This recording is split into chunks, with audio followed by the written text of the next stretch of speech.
नमस्कार, मेरा नाम खुशी, मैं कक्षा 9वीं CF एंड्रूज इंटरनेशनल स्कूल की छात्रा हूँ।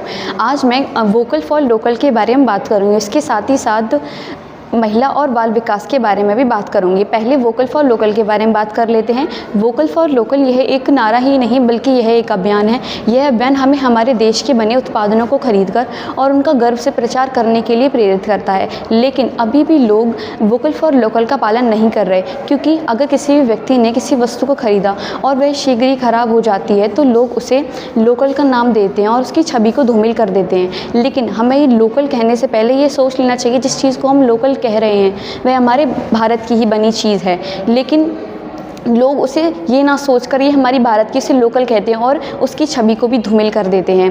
तो प्लीज़ इसको लोकल ना कह के ये सोचिए कि ये हमारे भारत की चीज़ है। और अगर ज़्यादातर भारत के लोग अगर सोचिए, अगर भारत के लोग भारत की चीज़ों को खरीदेंगे तो हम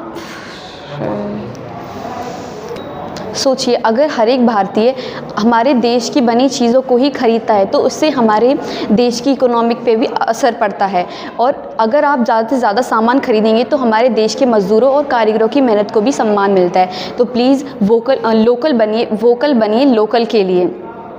कुछ लाइन महिला और बाल विकास के बारे में मैं कुछ कहना चाहूँगी। महिला और बाल विकास जो है वो वहीं के वहीं रुका हुआ है, क्योंकि अगर कोई भी महिला अगर किसी इंडस्ट्री, किसी कंपनी में काम करती है तो उसे मेल के कंपैरिजन में कम वेतन दिया जाता है। लेकिन ऐसा क्यों हो रहा है, कम वेतन क्यों? इसीलिए क्योंकि महिला जो है वो मेल के कंपैरिजन में कम काम कर पाती है। नहीं, ऐसा ये सब बस लोगों के अंदर ये गलतफहमी बन चुकी है कि महिला जो है वो मेल के कंपैरिजन में काम नहीं कर सकती। तो प्लीज़ इस सोच को भी बदलिए और जागरूक बनिए।